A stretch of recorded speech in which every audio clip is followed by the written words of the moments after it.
Hi, I'm a bit torn and I'm hoping you all can help me figure this out.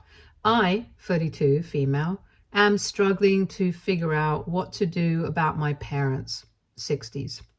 They're trying to reconnect with me, but it's kind of complicated and I need help figuring out how to approach this whole thing.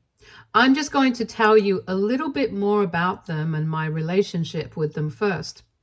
Growing up, my parents were always hard on me. No matter what I did, it was never good enough. If I got an A, they wanted to know why it wasn't an A plus. If I picked a hobby, they'd nitpick about how it wasn't useful enough. Their attitude wasn't outright abusive, but they always found a way to make me feel like I was failing somehow. When I made big decisions, they'd act like I was incapable of thinking for myself, and they'd do everything they could to meddle with my life. And that's where things really blew up later on. When I was 23, I married my ex-husband, Jake, 34 male. Jake and I were high school sweethearts, so we figured we'd get married once we were done with college and had settled down a little. For the first time ever, my parents seemed to like my choice of a partner. In hindsight, I think they probably liked him because he came from a well-off family and seemed put together. But things took a turn for the worse for me after I got married to Jake. As soon as we got married, it was like a switch inside Jake got flipped, and he became this horrible human being. He became extremely manipulative and controlling. He constantly criticized me, isolated me from friends, and had a very short temper. Things got so bad that I felt like I was walking on eggshells every single day. I know a lot of you are going to ask why I didn't leave him as soon as I saw his behavior start to change. But I want you to know that things weren't that easy for me. I barely had an understanding of what a good relationship looked like. Besides, I was very young and I thought that I was in love. I thought that Jake was going through a rough time and that he had no idea about how to deal with his own emotions. So he was taking it out on me. I know it sounds stupid, but I loved him, and I tried my best to convince myself that I just needed to be there more for him. But after years of tolerating his nonsense, I realized I needed to leave him, and no amount of talking or yelling was going to change the way he treated me. It took a while to gather up all the necessary funds, but when I finally decided to escape, I went to my parents for help. I only went to them because I had been open and honest with them about what Jake was like.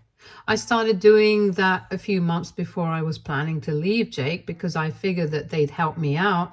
Once again, in hindsight, I should have known that they would have helped me out because every time I told them about something Jake said or did, they would find ways to make me feel bad about it instead of supporting me or even just comforting me. So when I ran into them for help, they got mad at me. They said I was being immature for throwing my marriage away and that I needed to stick it out because getting divorced was very shameful. I think that the worst thing they did to me during that time was tell Jake where I was staying. My plan was to stay with them for 2 weeks while I spoke to Jake about getting a divorce because I knew that Jake would lose his mind and hurt me if I lived with him. I didn't want Jake to know where I was at all, and I figured that if he ever did find out where I was staying, having my parents around would at least stop him from hurting me in any way. But after staying with my parents for only 3 days, they ended up calling Jake to let him know that I was staying with them and that he could come over whenever he wanted so he could talk to me. They thought they were helping me reconcile, but they put me in serious danger. Thankfully, Jake didn't do anything more than just cry and beg me to go back, but after that, I knew I couldn't count on my parents for anything. I left their house and ended up staying with a friend. I barely spoke to them much, but up until then, they still called me regularly to check in on me and to tell me how wrong I was for continuing with the divorce. It took a while, but once the divorce was finalized, I never heard from my parents again. I didn't get a single call or a text or even a holiday card from them. It was like I didn't exist. At first, I was heartbroken. I spent months crying over the fact that my own parents had turned their backs on me. But eventually, I realized I couldn't dwell on it forever because I had much bigger fish to fry. I mean, I literally had to rebuild my life from scratch. The next few years were hard but life-changing. I moved to a new city and started therapy, which helped me heal from both Jake's abuse and my parents' abandonment. I worked my butt off to establish a career in graphic design, which was something I'd always been passionate about. Slowly but surely, things started to look up for me. About 2 years ago, I met Eric, 36, male, who's now my husband. He's kind, supportive, and everything Jake wasn't. He has a 10-year-old daughter, Sophie, from a previous relationship, and we've built a beautiful little family together. We got married just a few months ago, and life finally feels stable and happy. And now onto the situation that has brought me here. About a month ago, a local filmmaker released a cautionary documentary about financial and emotional abuse. One of the key case studies in the film was Jake. Now, I obviously did not keep up with what Jake had been up to after our divorce, so I had no idea about why he was even in that documentary. But I watched it and I was horrified. The documentary talked about how he had manipulated several women, financially and emotionally, engaged in shady business deals, and even con people out of thousands of dollars. I knew that Jake was capable of being a huge douchebag and that he was capable of treating his partner wrong, but I never expected his actions to become a cautionary tale for an entire town. I had no idea that he'd gone to such extremes. The filmmaker didn't use his real name, but the details were so specific that anyone who knew Jake could tell it was him. After the documentary came out, my phone started blowing up. Old friends and acquaintances sent me messages like, "Wow, you dodged a bullet," and "I can't believe you went through that." That was the way I found out about the documentary in the first place. I mean, don't get me wrong, I was glad that Jake's real personality was showcased like that, and that finally I was getting the sympathy I deserved a long time ago. But the biggest shock came when my parents reached out. The first way they reached out was over text. My mom sent me this long emotional text where she basically apologized for not believing me. She also asked me for a chance to make things right.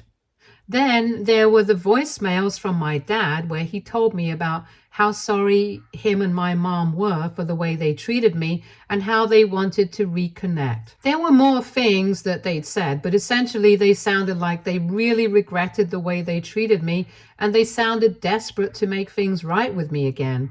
I just don't know what to feel about this whole thing. I mean, I'd be lying if I said that they didn't get to me a little. They're my parents, after all. I know that I'm bound to want to have them back in my life, but at the same time, I can't forget how they treated me when I was at my lowest. I can never forget how they put me in danger just to satisfy their beliefs. Obviously, I haven't responded to any of their attempts to contact me. I can't bring myself to. Instead, I've mostly just sat with my phone in my hand, reading and rereading their messages, and feeling a bunch of emotions I can't quite place my finger on. Part of me feels like I'm justified in ignoring them. They abandoned me when I needed them most, and now they're only reaching out because they're ashamed of how wrong they were. But another part of me feels like I should give them a chance. After all, people can change, right? I've been losing sleep over this. Eric thinks I shouldn't feel bad about cutting them off, but it's not that simple for me. I don't know if I'll ever be able to trust them again, but I also feel like ignoring them completely might be too harsh. I've come so far since those dark days, and I don't want to let them drag me back into old wounds, but I also don't know if I'd regret not hearing them out. So AITA for not wanting my parents in my life after everything they did? Or am I being too stubborn and holding on to the past? Update 1. Hi again. Thanks to everyone who commented on my original post.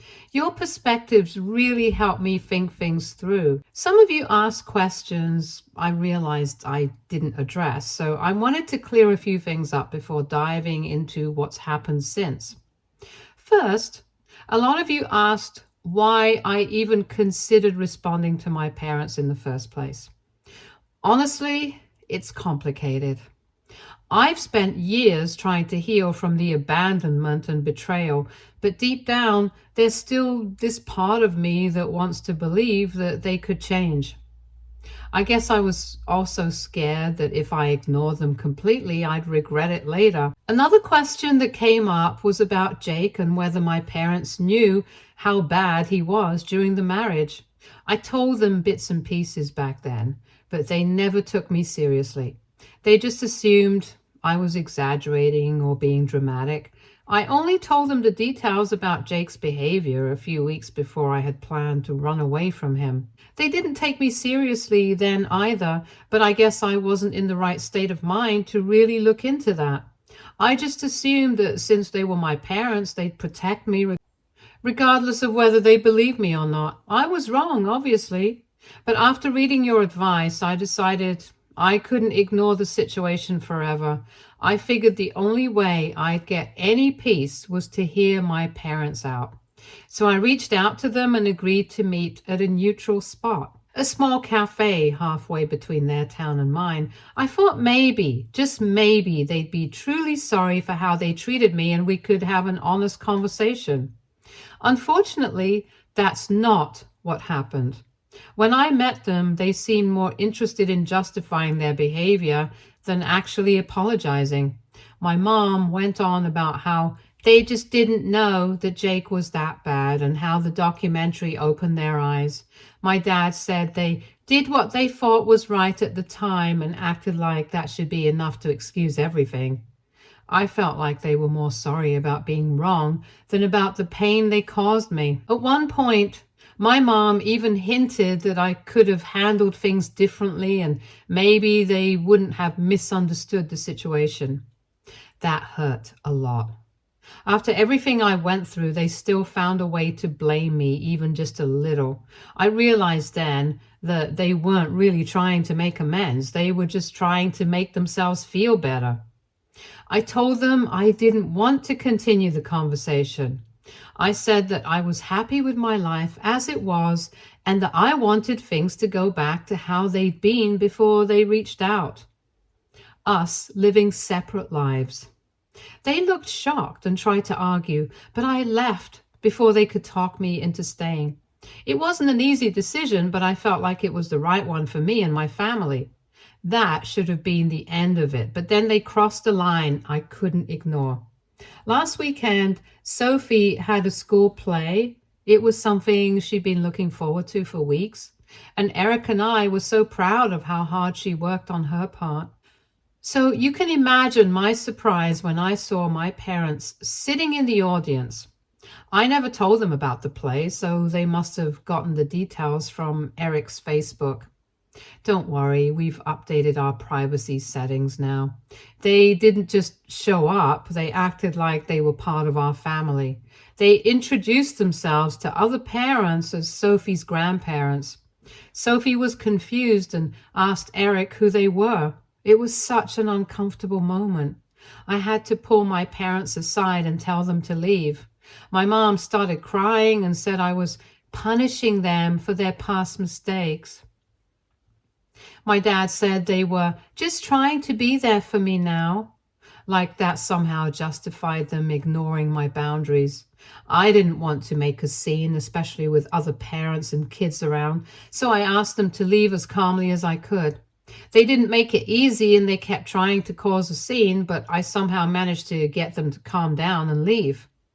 After they left, Eric and I were both furious.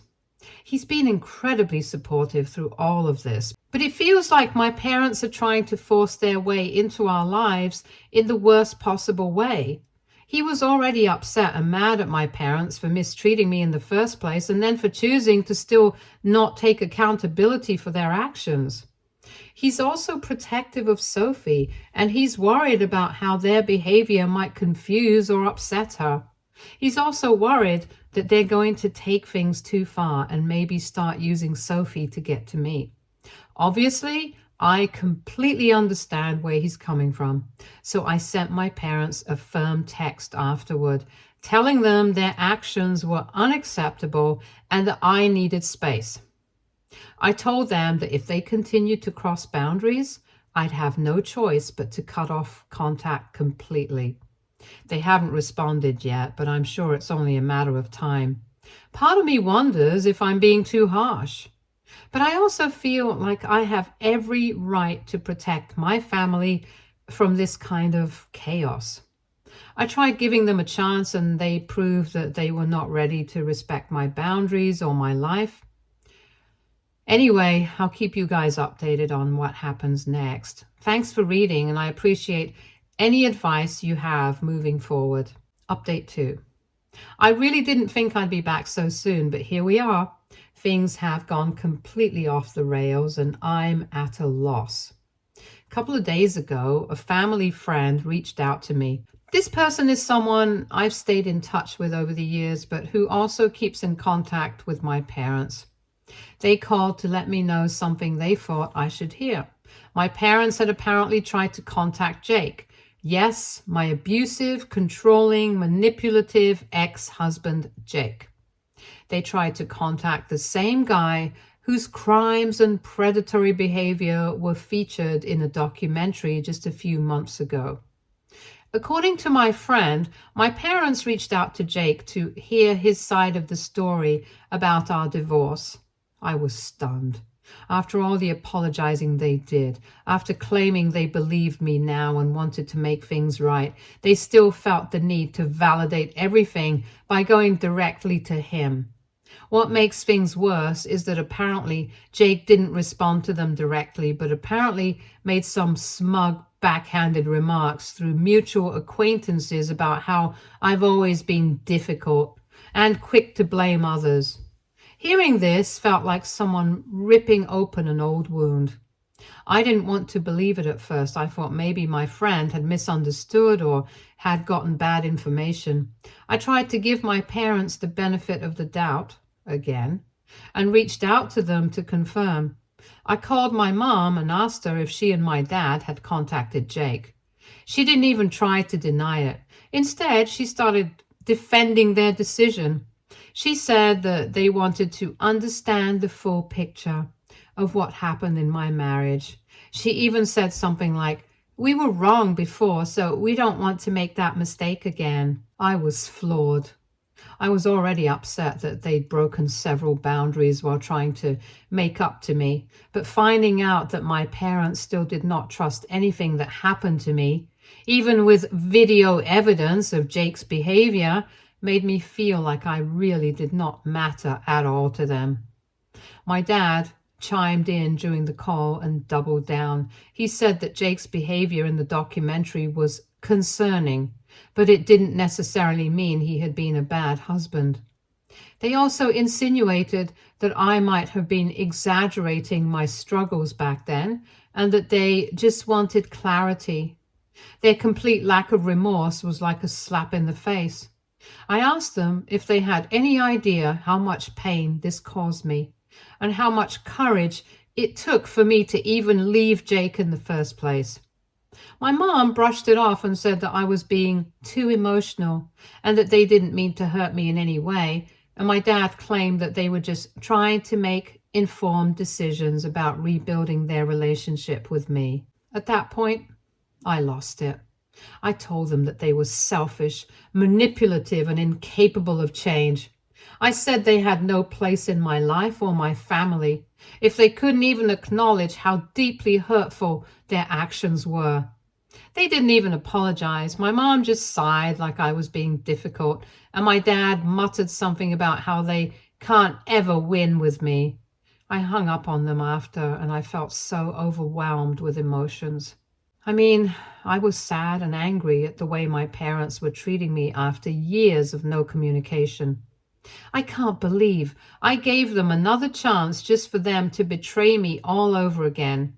But I was also relieved. I mean, I was actually glad that I wouldn't have to interact with them anymore. As horrible as it was, this actually did bring me some closure. I always worried about how my parents and I stopped communicating on bad terms, and somewhere in me, I always blamed myself for that. But now I can clearly see that I wasn't at fault at all. I talked to Eric about it, and he's been my rock through all of this. He was furious too, especially since my parents' actions directly impacted the stability of our family. Sophie doesn't deserve to be dragged into this, and neither does Eric.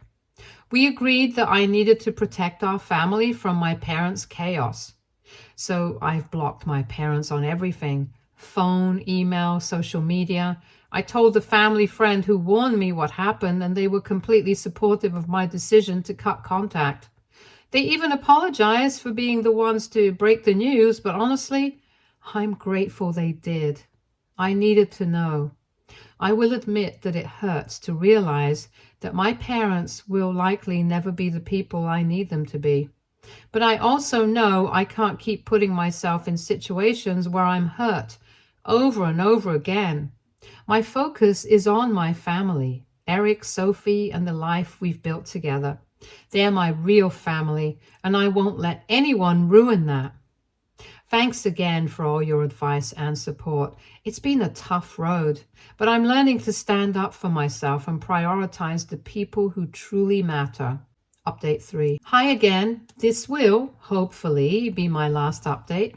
After everything that's happened, I've decided it's time to put a final stop to my parents' interference in my life. Things escalated in a way I never imagined, and I've had to make some tough decisions for the sake of my family. A couple of weeks ago, I got a call from Sophie's school. The principal wanted to let me know about an odd situation involving my parents. Apparently, they had reached out to the school directly and claimed that they were Sophie's grandparents. They apparently wanted to volunteer for an upcoming school event. They said it was their way of bonding with their granddaughter and insisted they had my permission. Thankfully, the school was suspicious enough to contact me first instead of just accepting their offer. I was horrified. I was pretty clear when I told them that I wanted nothing to do with them. But the fact that they chose to ignore everything I had to say and go straight for my family made me see red. They knew that I did not appreciate the fact that they showed up to Sophie's play without notice, and they knew that I wanted them to stay away from her. The fact that they crossed this line made it clear that they weren't going to stop unless I took serious action. Eric was equally furious. He said that he felt like they were trying to undermine us as parents and force their way into Sophie's life without our consent. That was the breaking point for me. I realized my parents were never going to respect boundaries or take no for an answer. They had already shown a complete disregard for my feelings and safety, and now they were involving Sophie in their mess. It was time to protect my family in a way I hadn't before. Eric and I decided to consult a lawyer about filing a restraining order. The process was emotionally draining, to say the least. I had to recount everything from their abandonment after my divorce to their recent behavior, including trying to contact Jake and showing up at Sophie's school play. The lawyer assured us we had a strong case and helped us file the paperwork. When my parents were served, their reaction was predictable. My mom left me a rambling voicemail where she was just crying about how I was tearing the family apart and accusing me of overreacting.